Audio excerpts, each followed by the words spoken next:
This is going to be a video where we take all 20 of the teams in the Premier League and we just throw a player in there that we think would fit well in that team and would help fix that team. It's more or less not too realistic, but it's also a thing where it's realistic in the sense to where it would make sense for that player to go to that team. Either they get playing time or to move up a level.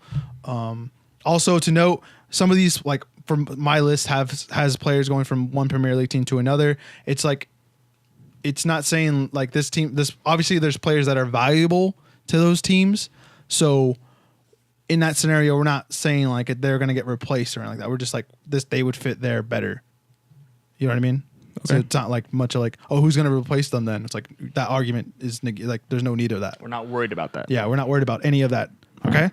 So we're going to take the best fits that we think would help out each team in the Premier League team or in the Premier League. So all 20. We're going to go alphabetical order.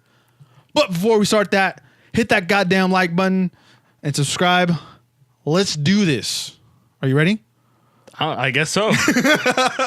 All right. So we are going to start with Arsenal because they are on top of the alphabetical order.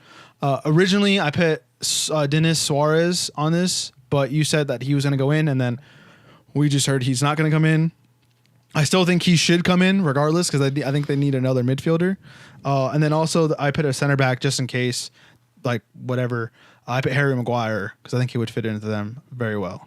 Okay, I have Jonathan Tah. I saw what you wrote that, and I thought that was a good pick. Yeah, too. I think I'm honestly still. I think that if I could only give Arsenal one player, it needs to be a defender. Mm-hmm. So that's why I went like for someone in the back line, and I'm surprised that Jonathan Tah is still at Leverkusen. Is all. I think that was part of the reason why. And Leverkusen are, if I remember correctly, somewhat struggling.